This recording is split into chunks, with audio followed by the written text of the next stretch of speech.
ഇതിൻ്റെയെല്ലാം തുടക്കം കുറച്ചു വർഷങ്ങൾക്ക് മുൻപാണ്.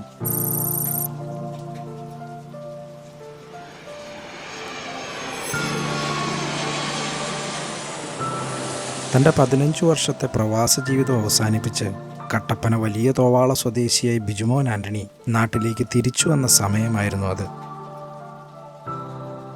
സ്വന്തം നാട്ടിൽ തന്നെ ജോലി ചെയ്ത് കുടുംബത്തോടൊപ്പം ആയിരിക്കാനാണ് എല്ലാ പ്രവാസികളുടെയും ആഗ്രഹം.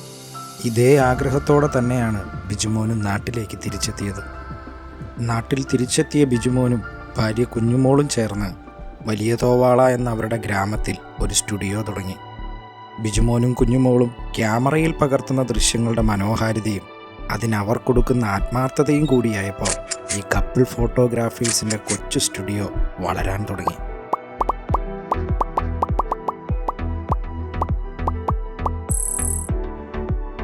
ഫോട്ടോഗ്രഫിയിലൂടെ തനിക്ക് കിട്ടുന്ന വരുമാനത്തിൻ്റെ നല്ലൊരു പങ്കും ബിജുമോൻ ചെലവഴിച്ചിരുന്നത് മറ്റൊരു കാര്യത്തിനു വേണ്ടിയായിരുന്നു. അതെ, തൻ്റെ പ്രിയപ്പെട്ട കൃഷിക്ക് വേണ്ടി. വീടിനോട് ചേർന്നുള്ള സ്ഥലത്ത് സമ്മിശ്ര കൃഷി രീതിയാണ് ബിജുമോൻ ചെയ്തിരുന്നത്. കുരുമുളക്, ഏലം, ജാതി, ഗ്രാമ്പു ഇതൊക്കെയായിരുന്നു പ്രധാന കൃഷി ഇനങ്ങൾ. ചെടികൾക്ക് ബിജുമോൻ കൊടുക്കുന്ന ശ്രദ്ധയും തുടർച്ചയായ നിരീക്ഷണവും അതനുസരിച്ച് ചില പൊടിക്കൈകളും കൂടിയായപ്പോൾ ബിജുമോൻ്റെ പ്രിയപ്പെട്ട ചെടികൾ 100 മേനി വിളവ് കൊടുക്കാൻ തുടങ്ങി. അങ്ങനെ ബിജുമോനും കുടുംബവും തങ്ങളുടെ കാർഷിക ജീവിതത്തിലേക്ക് കൂടുതൽ ശ്രദ്ധ കൊടുത്തു. കുറഞ്ഞ ചെലവിൽ നല്ല വളം ചെടികൾക്ക് കൊടുക്കാൻ വേണ്ടി അന്ന് ബിജുമോൻ കണ്ടെത്തിയ സീറോ ബഡ്ജറ്റ് ഫാമിംഗ് രീതി അന്ന് കർഷകർക്കിടയിൽ കൂടുതൽ ശ്രദ്ധിക്കപ്പെട്ടിരുന്നു. കാർഷിക മേഖലയിൽ വ്യത്യസ്തനാവുകയാണ് ഒരു ഫോട്ടോഗ്രാഫർ. ഇരട്ടയാർ അഞ്ചുമുക്ക് കളപ്പുരയ്ക്കൽ ബിജുമോൻ ആന്റണിയാണ് ഫോട്ടോഗ്രാഫിക്കൊപ്പം കാർഷിക രംഗത്തും കഴിവ് തെളിയിക്കുന്നത്. നമ്മൾ ഫോട്ടോഗ്രാഫിയിൽ നിന്ന് വരുന്ന വരുമാനങ്ങളും ഒക്കെ ഉപയോഗിച്ചും സമയം കിട്ടുന്നതിൽ നമ്മളുടെ അവരുടെ കൂടെ ഇറങ്ങിക്കൊണ്ട് നമ്മൾ കൃഷിയിലേക്ക് വന്നു. കൃഷിയോടൊപ്പം വിവിധയിനം ആടുകളും കരിങ്കോഴി കുഞ്ഞുങ്ങളും നാടൻ കോഴികളും മീൻ വളർത്തലുമൊക്കെ ഇവരുടെ ഫാമിൻ്റെ ഭംഗി വർദ്ധിപ്പിച്ചു. 1000 കോഴിക്കുഞ്ഞുങ്ങളെ ഒരേ സമയം വിരിയിച്ചെടുക്കാൻ കഴിയുന്ന ഒരു ഇൻക്യുബേറ്റർ സിസ്റ്റവും അന്ന് ബിജുമോൻ സ്വന്തമായി വികസിപ്പിച്ചെടുത്തു. ഒന്നല്ലെങ്കിൽ മറ്റൊരു കൃഷിയും കൊണ്ട് നമുക്ക് കൃത്യമായിട്ടും മുന്നോട്ട് പോകാൻ സാധിക്കണം. നമ്മൾ പുതിയ രീതി അനുസരിച്ച് വ്യാവസായിക അടിസ്ഥാനത്തിൽ കൃഷിയും കൊണ്ടുപോകാൻ നമ്മൾ മാറി ചിന്തിക്കേണ്ട സമയമായെന്നോ എനിക്ക് പറയാനുള്ളൂ. വെബ് ഡിസൈനറായി കൊച്ചിയിൽ ജോലി ചെയ്തിരുന്ന മൂത്ത മകൻ അമലും ചെറുപ്പത്തിൽ തന്നെ വീഡിയോ എഡിറ്റിങ്ങും ഡിജിറ്റൽ മാർക്കറ്റിങ്ങും ഒക്കെ ചെയ്തിരുന്ന ഇളയ മകൻ ആബേലും ചേർന്ന് ഫാമിൻ്റെ ഓൺലൈൻ മേഖലകൾ കൈകാര്യം ചെയ്യാൻ തുടങ്ങിയതോടെ സമൂഹ മാധ്യമങ്ങളിലും കൃഷിയുടെ ഒരു അത്ഭുത ലോകം തീർക്കാൻ ബിജുവിനും കുടുംബത്തിനും കഴിഞ്ഞു.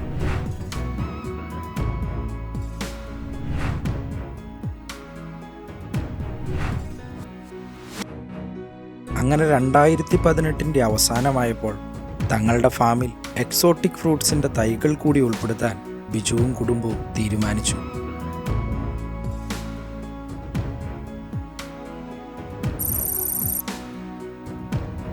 ബിജുമോൻ്റെ ഈ വ്യത്യസ്തമായ കൃഷി രീതികൾ കേട്ട് കൂടുതൽ ആളുകൾ ഫാമിലേക്ക് വരാൻ തുടങ്ങി. അപ്പോഴാണ് തങ്ങളുടെ ഈ ഫാമിന് നല്ലൊരു പേര് വേണമെന്ന തീരുമാനത്തിലേക്ക് ബിജുമോനും കുടുംബവും എത്തിയത്. ആ പേരിനു വേണ്ടി അവർ ഒരുമിച്ച് കൂടിയിരുന്ന് ആലോചിച്ചു. ഈ ആലോചന അവസാനിച്ചപ്പോഴേക്കും അവർക്കൊരു പുതിയ പേര് കിട്ടിയിരുന്നു. Miracle farm house. കൃഷി സമൃദ്ധിയുടെ അത്ഭുത കാഴ്ചകൾ.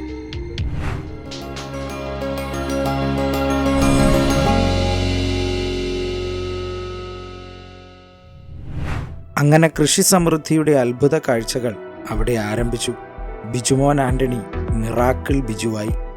ഇങ്ങനെ കൃഷിയുടെ അത്ഭുത ലോകം തീർത്ത ബിജുമോനെയും മിറാക്കിൾ ഫാമിനെയും തേടി ധാരാളം അവാർഡുകളും വന്നു തുടങ്ങി. സമ്മിശ്ര കർഷക അവാർഡ്, കർഷകോത്തമ അവാർഡ്, കർഷക തിലക് അവാർഡ് എന്നിങ്ങനെ 3 സംസ്ഥാന അവാർഡുകളും 28ഓളം മറ്റ് അവാർഡുകളും മിറാക്കിൾ ഫാം സ്വന്തമാക്കി.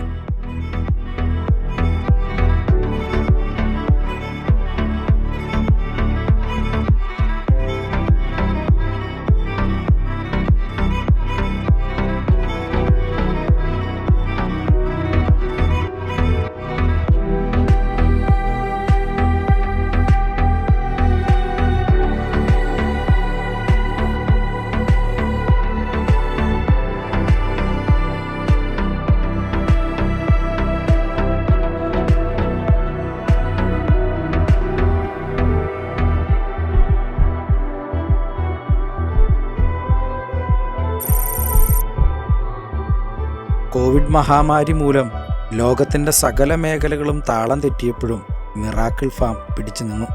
ലോക്ക്ഡൗൺ സമയത്ത് 1000-ലധികം വീടുകളിലേക്കാണ് അന്ന് മിറാക്കിൾ ഫാം സ്വന്തം ഇൻക്യുബേറ്ററിൽ വിരിയിച്ചെടുത്ത കോഴിക്കുഞ്ഞുങ്ങളെ നൽകിയത്. സമ്മിശ്ര കൃഷിയിലൂടെ വിജയഗാഥ രചിക്കുകയാണ് ഇടുക്കി പാമ്പാടുംപാറ സ്വദേശിയായ ബിജു എന്ന യുവ കർഷകൻ. കോവിഡ് കാലത്ത് ആയിരക്കണക്കിന് കുടുംബങ്ങളിലേക്ക് കൃഷിയുടെ പുതുമാർഗം തുറക്കുകയായിരുന്നു ബിജുവിന്റെ കുടുംബം. ഏലവും കാപ്പിയും കുരുമുളകും പഴവർഗ്ഗങ്ങളും പച്ചക്കറികളും അടക്കം കൃഷി ചെയ്യുന്നു. ലോക്ക്ഡൌണിൽ ഫാമിലെ ഉൽപ്പന്നങ്ങൾക്ക് ആവശ്യക്കാരേറി. അനേക കൃഷിക്കാരിലേക്ക് വേണ്ട ആടുകളെയും കോഴികളെയും മീനെയും മീൻ കുഞ്ഞുങ്ങളെയും എല്ലാ സാധനങ്ങളും നമുക്ക് നഴ്സറി ഐറ്റംസ് എല്ലാം എത്തിക്കാൻ പറ്റും.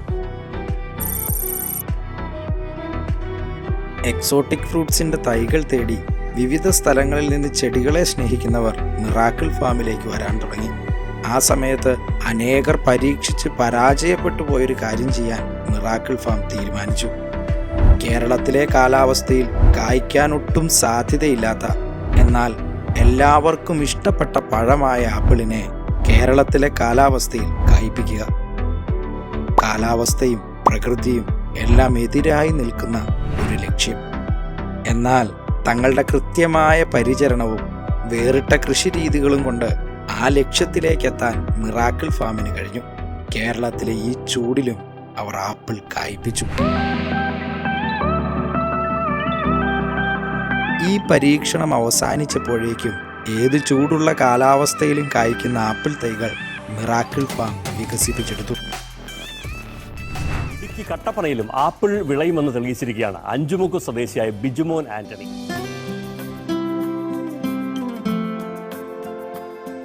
ഹൈറേഞ്ചിൽ ആപ്പിളും സമൃദ്ധമായി വിളയുമെന്ന് തെളിയിച്ചിരിക്കുകയാണ് വലിയ തോവാള സ്വദേശി ബിജുമോൻ ആന്റണി. മിറക്കിൾ ബിജു എന്നറിയപ്പെടുന്ന ബിജുമോൻ ആപ്പിൾ കൃഷിയിലൂടെ വിജയം നേടിയിരിക്കുന്നു. ഇഷ്ടപ്പെട്ട പഴങ്ങളും മറ്റു ചെടികളും സ്വന്തം വീട്ടിൽ വളർത്താനും അതിൽ നിന്ന് വിഷമില്ലാത്ത നല്ല പഴങ്ങൾ കഴിക്കാനുമുള്ള അനേകരുടെ ആഗ്രഹത്തിന് മിറാക്കിൾ ഫാം പുതിയ വഴികൾ തുറന്നുകൊടുത്തു. ഗുണമേന്മയുള്ള ചെടികളും പുത്തൻ കൃഷിരീതികളുമായി മിറാക്കിൾ ഫാം തിളങ്ങി നിൽക്കുമ്പോഴും അതിന് പ്രതികൂലമായി നിന്നത് ഇടുക്കിയുടെ ഒരറ്റത്ത് സ്ഥിതി ചെയ്യുന്ന മിറാക്കിൾ ഫാമിലേക്കുള്ള ദൂരമായിരുന്നു. എങ്കിലും മറ്റെല്ലാ ഫാമുകളിൽ നിന്നും വ്യത്യസ്തമായി പഴച്ചെടികൾ കായ്പിച്ച് കാണിച്ചിട്ട് മാത്രം അതിൻ്റെ തൈകൾ കൊടുക്കുന്ന രീതിയും കേരളത്തിലെ കാലാവസ്ഥയ്ക്ക് പറ്റിയ രീതിയിൽ വിവിധതരം തൈകൾ വികസിപ്പിച്ചെടുത്തതും തങ്ങളെ സമീപിക്കുന്നവർക്ക് കൃത്യമായ പരിചരണ രീതി വിശദീകരിച്ചു കൊടുക്കുന്നതും മിറാക്കിൾ ഫാമിൽ നിന്ന് വാങ്ങിയ തൈകൾ ഇന്ത്യയിലെ വിവിധ സ്ഥലത്ത് വിവിധ കാലാവസ്ഥകളിൽ നന്നായി കായ്ക്കാൻ തുടങ്ങിയതും കണ്ടപ്പോൾ വിദേശത്തു നിന്ന് പോലും അനേകം ആളുകൾ ഇടുക്കിയുടെ മലയിടുക്കുകൾ കയറി മിറാക്കിൾ ഫാമിലെത്താൻ തുടങ്ങി. كيف هذا؟ 100 مضبوط. ده كل وادي الكلام. سوبر سوبر نمبر 1 سوبر نمبر 1. اوكي.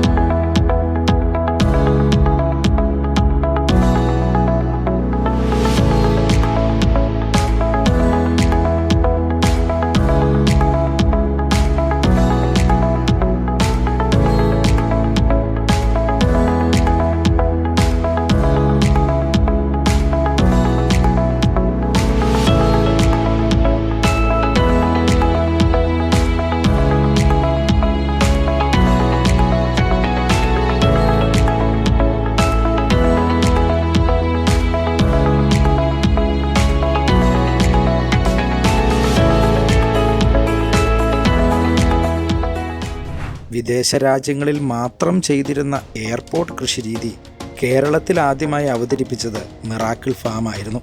ചെടികൾക്ക് 50%-ലധികം വളർച്ച നൽകുന്ന ഈ ടെക്നോളജി മിറാക്കിൾ ഫാമിൻ്റെ പ്രശസ്തി കൂടുതൽ വർദ്ധിപ്പിച്ചു. സ്ഥലപരിമിതി മൂലം കൃഷി ചെയ്യാൻ തടസ്സം നേരിട്ട പലർക്കും ഈ ടെക്നോളജി കൂടുതൽ സഹായമായി. അങ്ങനെ ഫ്ലാറ്റുകളിൽ താമസിച്ചിരുന്നവർക്ക് പോലും കൃഷി ചെയ്യാൻ മിറാക്കിൾ ഫാമിൻ്റെ ഈ ടെക്നോളജി സഹായിച്ചു.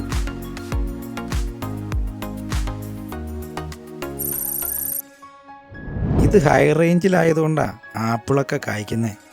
ലോ റേഞ്ചിലേ ഇതൊന്നും നടക്കില്ല.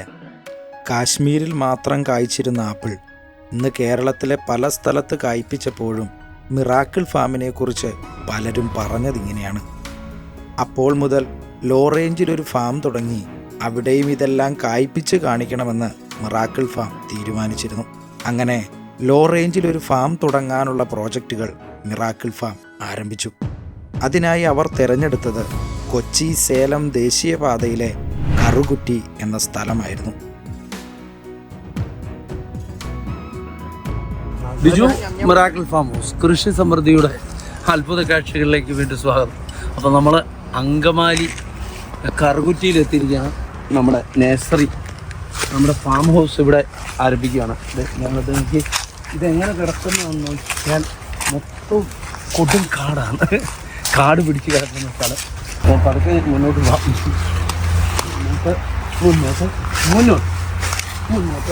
മുന്നോട്ട് ഇതിനുള്ളിലേക്ക് കടക്കണമെങ്കിൽ ഇച്ചിരി ഭീകരാവസ്ഥയാണ്. അപ്പം ഈ കാടിനെ നമ്മൾ മിറാക്കിൾ ഫാം ആക്കി മാറ്റാൻ പോവാം കേട്ടോ. അപ്പോൾ ഇത് നോക്കി, ഇതിനകത്ത് കയറുന്നത് തന്നെ സൂക്ഷിക്കണം. അപ്പോൾ ഇതിനകത്ത് വീടോ കാര്യങ്ങളോ ഒന്നുമില്ല. ഇനി നമ്മൾ ഇതിൻ്റെ ഷെഡുകളും കാര്യങ്ങളും എല്ലാം വെച്ച് എല്ലാം ക്ലിയർ ചെയ്ത് നമ്മൾ പണിയാൻ പോവാം കേട്ടോ.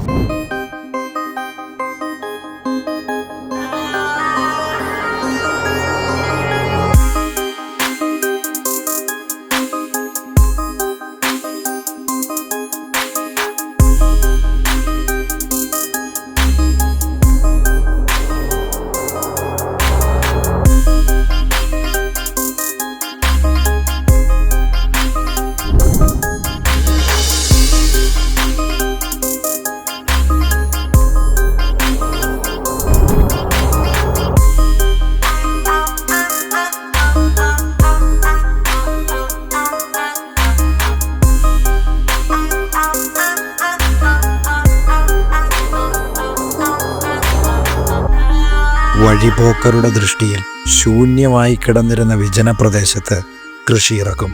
അപ്പോൾ അവർ പറയും, ശൂന്യമായി കിടന്ന ഈ സ്ഥലമെല്ലാം ഏദൻ തോട്ടം പോലെയായിരിക്കുന്നു.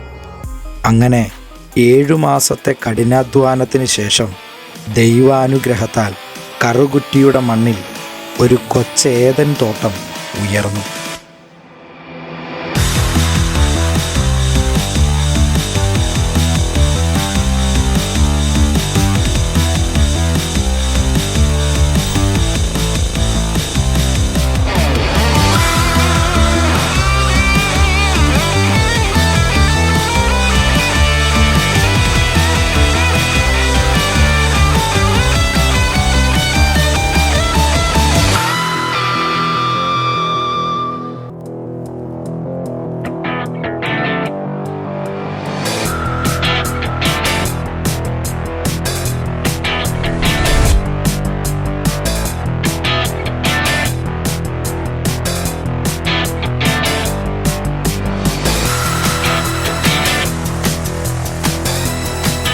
അപ്പോൾ ഇതാണ് മിറാക്കിൾ ഫാമിന്റെ കഥ.